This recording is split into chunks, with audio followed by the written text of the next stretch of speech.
exciting episode of the Andre the Beast Clayton Show. Another exciting show, another exciting guest. We're going to talk with a beautiful young lady, Alenna Trusik. I believe I pronounced that right. And let me tell you where we're about to go with this story. Let me refer this attorney, Alenna Trusik. Let me give her her dues because she's definitely got that beast mindset. But let me tell you where we're about to go with this story. Imagine, if you will, going through trauma. I'm not going to give her whole story. Being an overachiever, I won't use the word imposter syndrome, but I would go here with this. Trying to live up to probably everybody else's expectations while still dealing with abuse. Then check this out, a single mom. And you realize later down in life, the only thing that you have to really carve your new career is a laptop and a cell phone. And you take those two instruments, reshape your life, and when you talk about that beast mindset, this is a must. Let's welcome to the show, Alenna. What's up, baby girl? Hi, good morning. Glad to be here. Okay, I'm gonna do 10 questions in 30 minutes. All But right. before we get started, tell the viewers a little bit about who you are before we get into this beautiful story. Well, my name is Alenna Trusik. I am a Florida certified attorney practicing in marital and family law. And I have done that for the past 22 plus years. And I am also now a somatic practitioner who helps women deal with emotions and traumas in their past to help them become more successful in their own lives. So I'm doing a couple of things right now. That's a very interesting word. You said somatic what now? A somatic practitioner, essentially meaning you carry your past trauma in your body. It's not just up here in your head. And you can deal with all of those traumas in talk therapy for years, and you may or may not completely deal with it. So somatic practice is getting it out of the body as well.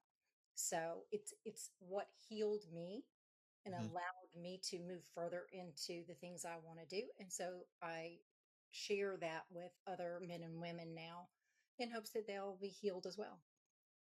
Take the viewers down. You mentioned trauma, and we all have it, and it shows its face in different degrees. But I'm glad that you are focusing on understanding that it's deeper, is deeply woven into your existence.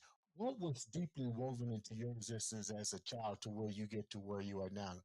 You know, were you cool with your mom and dad, your family? What was your life like? Because when you're in Florida, sunshine, palm trees, all that stuff, Well, I'm in northern Florida, so it's really kind of Georgia, if you can't tell by my accent. I'm lucky. I had a set of wonderful parents. And I think without that, my life would be very different today.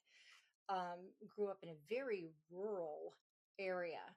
As a matter of fact, my high school graduating class had 28 people. And of those 28 people, I started kindergarten with all of them. So just super small. Um, as a very young child, I had extended family member who sexually abused me from 4 to the age of 12. So that had a tremendous effect on me. Most of it I didn't remember. I didn't remember it till I was in my 40s. But what it did for me, looking back at it now, I can see the benefit of what happened because it made me an overachiever. Typically people go one of two ways. You can go into drug addiction or other ways of running away from these things that hurt you, or you become a perfectionist, a high achiever, somebody who is trying to prove to everyone else that you're valuable because what you don't feel inside is that you're worthy. I never felt that I was smart or so I was constantly trying to get more letters behind my name or more certificates or winning cases in court to make myself feel like I was someone until that no longer worked for me. when you talk about the age bracket from 4 to 12, Mm. seems like something along that timeline would have put you in the situations to start asking questions about what was actually taking place. Did that even happen, or were you already, without knowing, already so far gone into uh, the closet, keeping it there and not recognizing it? It because it started so early. It it was my very first memory. We all have our first memory. My very first memory is of being sexually abused. And because it happened so young, I never knew anything different. I never knew safety. I just knew when people talked about sex at school, I thought, well, I already know about that. But I was so separated from it that it was like it wasn't real. It's almost like, well, it just is something that happened. So I never connected the dots until I started having problems in my 40s. It, That's crazy. I mean, like, it seems like you've been married before, correct? I have. And none of that surfaced at that point in your life. No, let me put it like this: Mhm. there wasn't even any triggers while you was dealing with marriage that something ain't right. Because usually, if the trauma is, and I'm not a therapist nor a lawyer, so I'm just spinning off my head here, but I would think that somewhere along life's journey, some flags, some red things, some things was coming up that maybe, yeah, you didn't understand then, but made you question something just ain't right here. It didn't. I had my misfunctions and that's probably why there was a demise to my marriage, because intimacy was something that it didn't feel right to me. There was always the feeling of this person's going to leave me, so I'm going to get him before he gets me, kind of.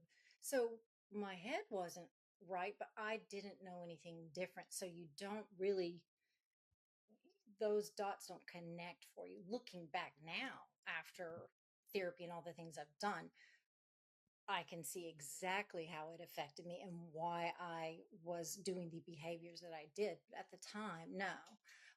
I did remember some of it, and I do recall telling my husband at the time about it, but I rattled it off like it was my grocery list. I got gas, I got groceries, I was sexually abused. Da, da, da, da, da. It had no connection, no feeling for me. It was just something that happened that I thought had no effect on me. You mentioned your husband, and I'm trying to take the viewers into a deeper thing here. Your experience isn't somebody else's experiences. Hmm. You don't know how they're going to react to the situation. By you not having full clarity on what happened, you're almost like giving a hypothesis on based on different things that did happen to you, but they're not clear. How was his reaction to this, and how did that really change your behavior, or did it make it worse? Was he not willing to understand? Because this is where I'm going with this, and you're an attorney, so you would know where I'm going. If he's not willing to see the deeper issue of you, and you really don't know what you're dealing with, isn't this like a spin cycle that can spin out of control? And Absolutely. so Yes. what happened with your marriage, and you're devouring, not devouring, you are disclosing that information to him. How did that change? Well, and I didn't, this information didn't come to me until we had been separated, divorced for many years. He and I are wonderful friends. So I'm super lucky in that regard too. In telling him now, we have healed a whole lot of wounds that we had through our divorce and marriage, because now it makes sense why I would have felt the way I did, behaved the way I did, never thought I was, because it was hard for him to look at me and understand why I thought I was unattractive or I was unlovable or I wasn't perfect. So there just all kinds of self-esteem issues that outwardly looking in, no one would ever understand why I had. So it has healed a lot of wounds since then. Yes. But at the time, neither of us understood what the drivers were. The perpetrator in question, without giving a name, I take it somebody that you knew Yeah. pretty well. Yes. Did Now that you're healed, or you're going through heal? Because I don't think you really heal. I think you go to a point to where you recognize and you move on. Hmm. So the question here is, the person that did it, now that you being an attorney, I'm pretty sure you did your research a little bit on Right. what his behavior pattern was the same issues happening to him? Because we hear this all the time, that this happened to this person, and it continues going like a spiral. Yes. And so for me, there's no animosity, there's no anger, there's no anything toward that person at this point, because I completely understand that person was hurt too. Um, and and I'm going to say this, and probably a lot of people aren't going to understand it, but I hold no grudge to that person at this juncture in my life. I don't want to be around them, obviously, but there's nothing coming from me but between what's between me and my maker, and that is this horrible act that happened to me turned me into, it gave me a purpose that I cannot describe. It gave me a reason to deep desire to turn around and help the other people coming up behind me who are still in the fire and maybe don't understand how to get themselves out of it. So out of this horrible situation has come something very, very beautiful. And so I see it as something I wouldn't go through it again, but I wouldn't change it, because it has given me just this unexpected purpose that is the reason I'm here today. I love to talk about it. I love to spread the word. I just love to help people because I have healed. I'm still on that healing journey.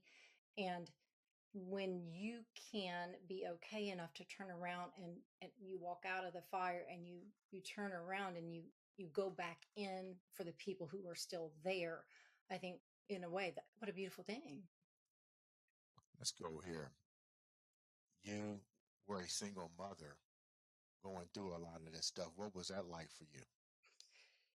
It was very, very hard. I was a teenage mom, so my undergraduate years were very difficult. There were times I took my daughter with me to class, as an 18, 19-year old with a toddler and her coloring book at the time, because this was back in the 90s. It was very difficult. And, you know, it's not something I recommend to anybody, but I also, at the time, I just did what I had to do because I knew what I wanted and I knew I was going to get there and I knew there was nothing going to stop me from getting it. So looking back, I think, well, I'm not really sure how I accomplished that. But at the time, it was just, I've got my goal and that's what I want. So let's figure it out. Getting Having a child at such a young age, I remember as a school teacher, kindergarten through eighth grade, there was a young girl. I think she's probably in like the seventh grade. No, maybe the sixth or seventh. And I remember she just stood out, and she was pregnant. And I'm thinking to myself, what must be going through that child's mind with the peer pressure, with Mhm. kids who don't understand intimacy, or AKA sex, because we used to have to bust them, make sure they didn't go into the bathrooms and stuff together. But what was that like for you? You said you had close knit family. How did they react to the pregnancy? How did you keep your focus knowing on what you want to do? And how instrumental were they about keeping you focused, even though they don't know you went through what you went through? Did I get that right? Right. I did not, because I didn't know. I mean, I didn't remember a lot of this stuff. So I didn't tell my parents until I was 46. I'm 53 now. So it's only been a few years ago that they found out. Um, My parents were instrumental because my dad was military and was always, from the time I was little, you can be anything you want to be. And you just get up and do it. Just do it. And my mother was stay-at-home mom, so just super great support system that I had. So I was scared to death to tell, coming from a small town, to tell them. They took it the best way you possibly could take news like that. And then they helped provide me with a place to live.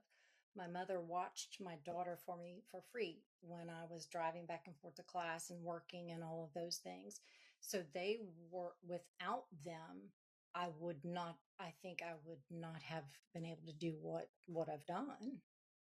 I certainly wouldn't have been able to accomplish what I have. Did you always want to be an attorney at law? I did.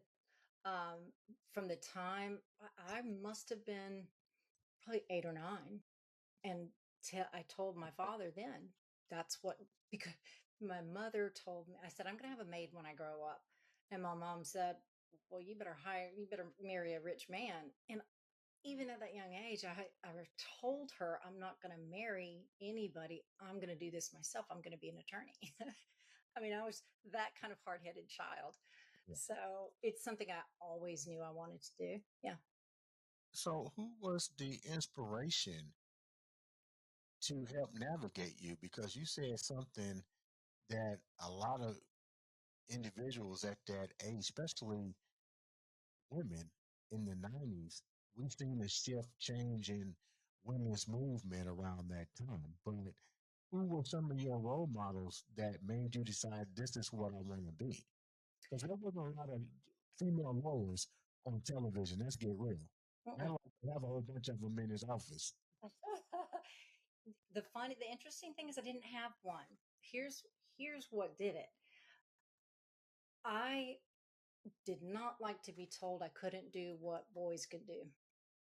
So I was adamant that I was not going to be bested by a boy. And if a boy could do it, then I could do it. That was literally my reasoning in my head. I was so hard-headed about it. If a guy can do it, I can do it. And I will show them. But that goes back also to the trauma of, I need to show people I'm good enough.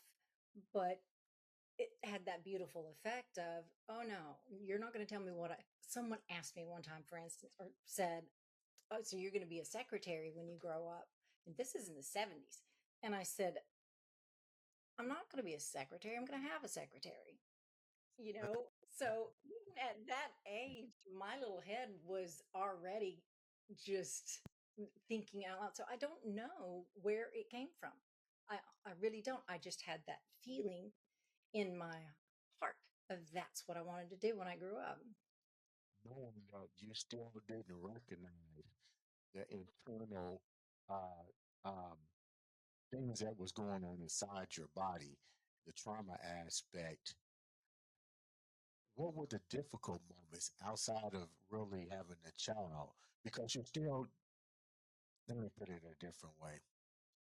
You didn't recognize the full effect until you was in your 40s. So you're going to school. What were some of the obstacles that you was really trying to overcome that now that you look at what you have, that you look and go, wow, if I had recognized that shit earlier, no telling what the shit would have been like. Right. At in my younger years, I think I was just so driven to become somebody that the hurdles I faced were really more financial than anything. In a belief, for a long time, I thought I'm not smart enough to go to law school. I'll never have the money to do that, until someone I worked with went to law school. And I thought, oh, wow, if she can do it, I can do it. And so then, I'm studying on my lunch breaks for my LSAT and that kind of thing.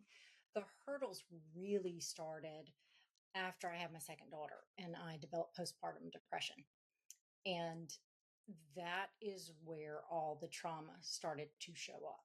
And that was during my marriage. Um, still not connecting the dots of where it came from. So I really went off the deep end. I became suicidal, and that still wasn't a wake up call. Mm. Um, checked my checked myself in for mental health, because I that's where I was. Um, and no one ever asked me why I was there, and I didn't know. So they medicated me. I went back straight out into work and kept going, working as a single mom in a high stress job, high stakes, that kind of thing. So that's where the problem started to show up. I developed depression, anxiety. I started having panic attacks. I stopped sleeping. Eventually, I had gut issues. I had every illness you could possibly imagine. Mm. It started showing, rearing its ugly head in my body, um, illness wise. And when I finally crashed and burned, meaning my body said, "We ain't going anymore. You sit your ass down and you're going to take some rest," is when I really started to understand there's a connection between what happened to me and what's happening now. And it's just showing up in a different way. I am proud of you that you came out of this. So let me say that first off.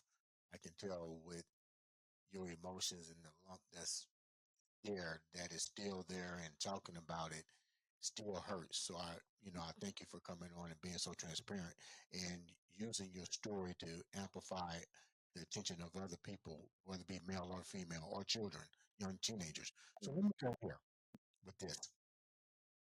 Um, I just think it's crazy that you checked yourself in. Not crazy, crazy, but I'm talking about the aftermath. Mhm. That there wasn't qualified people there to give you a proper assessment. It's almost like one who flew over the cuckoo's nest. Right. Now that you're an attorney in family law, and you are awakening, so to speak, how do you take that transition and put yourself in somebody else's shoes who walks in there and may have gotten the same treatment as you? Because I'm pretty sure the policies haven't changed because you're not that old. So how does that make you feel? And what your program now and what you're teaching, how does that affect somebody that may have to go into there, and what should they ask for? How should they ask certain questions? Because you don't want to go in there and get medicated and then all of a sudden you're, oh, and then you're going back to work because being an attorney, you guys have one of the highest suicidal rates. Yes. Um, you know, this was back in 2007. It happened to me twice, 2007 and then again in 2010. Um, I look back at it and go, why weren't these questions asked of me? Why didn't anyone ever ask? But I think at the time, because now that's been 20 years, I think at the time and it wasn't something you talked about. 20 years ago, you didn't openly say, I'm depressed. No, no one knew really what it was. It's not talked about the way it is now. And I certainly, as a practicing attorney, wasn't going to tell anyone, "Hey, look, I'm writing my will on purpose here." Um, so I didn't say anything to anyone. But I honestly do not know how I could have been in the hospital for 5 days on a suicide watch, and no one ever asked me why I'm there. It was assumed it was stress Mhm. from high stress job, and that does play into it. But to medicate me and then put me I come out of the hospital on a Friday and I'm back in the same situation on Monday. It, that it was made an impossible situation for me to actually heal. Mhm. Um, so I don't know how that occurred. The reason I do what I do today and openly talk about it is because I want people to recognize it's okay. They're not alone. You don't have to keep it a secret. It's not a bad thing. You don't have to stay in hiding. I do what I do and I'm open about it because other people need to feel okay with not being okay. I'm gonna go here. I'm gonna just touch on this so the viewers can clearly understand what was at stake here. I could be wrong. You can correct me. You are responsible for the outcome of people's cases. Mhm. Being open like you do, how does that affect your career path? Because a lot of people, let me say this the right way. Now, I'm going to say a lot of people. People have a tendency to judge based on what's in front of them. Mhm. So I call it circumstantial evidence, but they refuse to go deeper in the layer. Why did you feel the need to really come out on the platform, share your story, knowing that it could be possible that you go in front of a disciplinary commission, review board, and say, you know what, you're open, we appreciate it, but you may not be competent enough to handle somebody's case. How do you keep that part of your life away from what you went to school that you know how to do? I don't.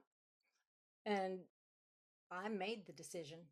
And contrary to most advice anybody would give, I made a conscious choice to take that risk because it matters to me that people live.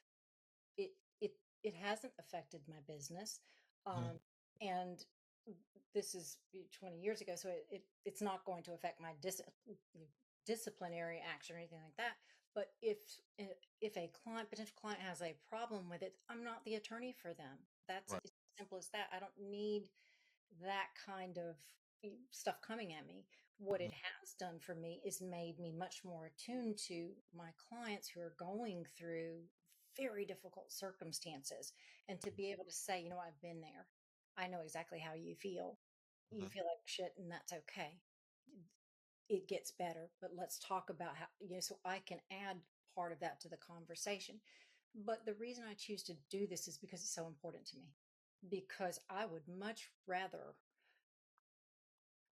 have people hear my words and say, she made it out. There's hope. Then Mhm. I will practice law any day of the week. So for me, this is more important than that. And Wow. I think they can coexist, but if they can't, I've made that choice. Wow. Yes, I'm gonna ask my question. Another question. What internal anchor kept you going while working three jobs, commuting to college as a teenage mom? I I just had an internal drive of this is what I want. And I don't know. I just have always had that. As long as I can see where I want to go, I can see the end result. I'll do what I have to do to get there, even if that means putting myself in three jobs at once and taking care of a toddler and commuting an hour. And there's just over an hour each way, and there's a time change. So I would go from Central Time to Eastern Time. So to be in class at 8 a.m. here, that's 7 my time with an hour and a half drive, and having to take my baby to my parents, drop her off. It was not easy, but you I just didn't think about the difficulty of it. I just thought about this is what I have to do to get to my goal, and I just did it. Um, There that was never any at that age. I know a lot of individuals find that hard to believe that your state of mind was that driven. But let's get real. I'm a beast. There's moments that even I break. You know what I mean? So at that age, were there ever moments that you had to really go back and really evaluate and say, I don't know if this is what I want to do. I want to do it, but maybe I need to restructure and get rid of this or get rid of this. No, because I didn't have a choice. It was, if I had choices, I might have thought about those types of things. But for me, living in a very small rural community with no job opportunities in the area, unless you wanted to be a school teacher, and those were hard to come by because it was so small, there were no other choices. So if I wanted a job that could support myself and my child, I had to get that degree. And I couldn't get the degree without also having money. So I set these jobs up where they were all occurring at different times and not overlapping. And I was on academic scholarship, so I still had to have maintain a good GPA. So it was just get the job done. That's kind of how I'm built. So I've done that way as long as I can remember. I like that. It's good. All right, my next question. How did you turn $500, a used laptop, and a broken phone into a seven-figure practice? Oh, that's a good story. I I had been a public defender, and I had done that for about 5 years and got very I just got tired of doing criminal defense work and I wanted to do something different. But that was also during the time I was hospitalized. And so I was looking for a part time job, something I could do 3/4 time, and I couldn't find it. And I had lived off of my savings until I had nothing left. My ex husband and I were in the midst of a divorce. So the money just wasn't there. So I had $2,500 in the bank. I took 500 of it, and a friend of mine had an office space that I could rent. And he said, I said, how much do you want for it? He said, $500. I took that $500 and gave it to him. And I had a laptop and my cell phone, and that's it. I knew nothing about running a law practice. I knew nothing about family law at all. I, I just, it's kind of like having the baby and going to college. I just did it. And he's a good friend of mine, and he was kind enough to say, you can bum off my Wi-Fi for a little while. You need an office phone. So he kind of walked me through some of that. And then because he did criminal law, they're often attached to family cases. He would give me the family cases. And so as they came in, I learned as I went, um, and studied, got as much certification in family law as I could. And I got very good at it. And then the clients started coming, and it just grew and grew and grew and grew. That is crazy. I tell people, you never know what possibilities you have if you just walk through that door, Mhm. not be intimidated by the impossible and make it possible mindset. Let me go ahead with this next question. I don't even know if I'm going to ask you this, but I'm going to ask it. How did you find courage to walk away from a 22-year law career um, against everybody's advice? The same way I've done everything else in my life. This became so important to me that well, let me back up. I got so burned out because I am an overachiever and I am a perfectionist. All of those things caused by early childhood trauma, that I got very, very sick. I weighed 98 pounds. I mean, my hair fell out. So I had a choice. Either I keep going like this and you end up dying, or I take my retirement and my savings and I use it to live on and give myself some breathing room. So I made a decision to take a year off and live off my savings and retirement. And during that year, I did so much healing that it blew my own mind. And as I set myself up to go back to work, I thought, there's more to life than this. There is more to life than this. And I want to have a bigger impact. I want to touch as many people as I possibly can. I still do practice law, but my focus is on helping people. My heart wants to touch as many people as God will possibly let me touch on this earth. Just anyone who needs to hear the story or who would be affected by it. That's what I want. My next question, talking about your health, let's go here. What was your exact breaking point when you realized achievement wasn't was making you sick? The Probably the last 2 years before I took a year off. So let's see, I took my year off at the end of 2024. Um, the last 2 years before that, it was just nonstop illness. I would go to the hospital, be back in my office in the morning, spend an evening at the hospital, right back in my office. But it began to affect my ability to think on the spot, to be sharp. And I started having panic attacks before court. And I thought, this something's not right. I didn't know quite what. I just knew something wasn't right. And when I took time away from work, which everyone thought was, don't do that, this is your life savings, I really had to sit with that a lot, going, I could spend my life savings and then I have nothing. Then what? And someone said to me, those savings won't do you any good if you're dead. And I thought that's a very good point.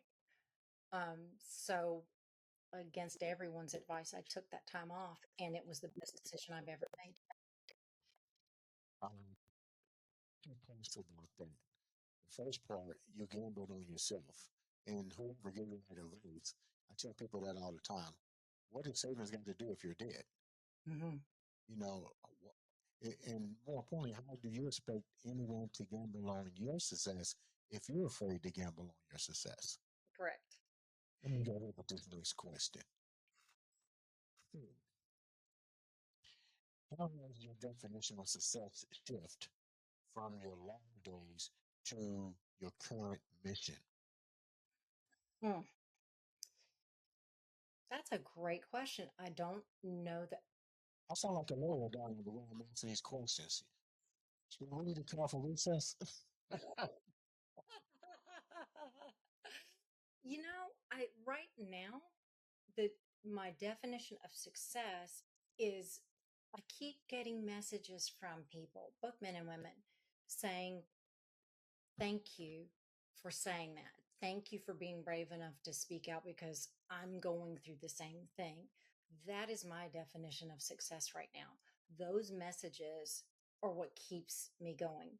Um, I have plans to turn this sort of into a business too, and make something, a nonprofit or something out of it. I have big plans for it. But for right now, it is just the feedback that I'm getting, and it's overwhelming. I started my Instagram page in January, not exactly knowing what I wanted to do with it, not knowing a single thing about content creation. I was hardly on social media. And I think it's almost at 70,000 now, people. And I have almost, I think, 35 on Facebook and 10 on TikTok, just building, because I've struck a nerve that there are other people who feel this way, who have experienced this, who are going, I identify with that. And that's what I want. That's the thing that lights my fire. That's the thing that makes me happy. Hmm, okay. Now, the next question. How did you untangle your early trauma from your adult actions without letting it define you? There's a lot of forgiveness involved in that. Um, it is not an easy process to go back through PTSD counseling and have to relive things and attach emotions to them, and then recognize, oh boy, I've hurt other people because I wasn't straight. Um, so there's a ton of forgiveness required of yourself. Um, Not just the people who hurt you, but the things that you did, the guilt, the shame, all of those things that you carry. And letting go of the past and going, you know what, it did affect me, it did shape me, but guess what, look where I am today, look at the good that came out of it, and focus on that piece of it, versus remaining in the past, going, "God, I did this, I did hurt that person, I wasn't nice," or any of those kinds of things. You just have to let go of that and face forward and go, what can I do with this? How do I make this into something that is beautiful? Okay, the next question. How did you reach a place of forgiveness after enduring such a deep injustice? A lot of tears, a lot of tears. Um, I did counseling. I did, I think, eight years total. Um, 5 of that was in talk counseling. The last 3 of it was hypnotherapy, and then I also did uh, psychedelic therapy, and that was the biggest change because it helps you with a mind shift, a perspective of being able to see it from 65,000 feet instead of from right here, what's in front of me. You can see the bigger picture. And once you see the bigger picture and you can see why they would have behaved the way they did, forgiveness automatically came for me. It automatically flowed out of that. Wow. The next question. How do you protect your own energy while pulling others out of their personal fires? That's another great question. That's hard for me. And that is something I am currently working on because I do so much of my heart goes into feeling empathy and sympathy for people that I easily get pulled into it and wanting to do that. So that is a work in progress for me. That also was a problem for me in practicing law because I would get so involved with my clients and caring about their cases and caring about their outcome, caring about their kids that so much of my energy was there. I had nothing left to give to myself. And that's also why I got sick. Mhm. So I don't want to make that same mistake twice. So it's a work in progress for sure. Okay, the next question, we're almost done. What convinced you that the somatic movement and the nervous system regulation were the true keys to deep healing? Because they were the keys for me. So I don't necessarily believe it's the same for every person. I think everybody's different. Different healing modalities help different people. But for me, it was the thing that got me over the hump. I had been in talk therapy, I had done all these other things. I had no idea that these things could be held in the tissues of the body. So when I started that work, it was a very quick healing curve. So what I accomplished in 6 months of that was equal to what I had accomplished in years of the other therapy. So I I wasn't aware of it. So my goal is simply to spread the word and to help people use it as part of a bigger healing. It's a tool to use. It's not necessarily the tool. It is a tool. And because it works so well for me and it's something I enjoy, that's kind of my shtick. Just know that it can be held in your body and you can release a lot of this stuff as you work through it and you can be happy again. My last question. What is the very first truth you handed someone who believed it is too late for them to heal? What is it? I didn't hear the first part of that. But Okay, I'll say it again. What is the very first truth you handed someone who believed it is too late for them to heal? mm, well, it's never too late. I mean, my goodness, I'm 53 and healing just occurred for me. And the damage was done at 4.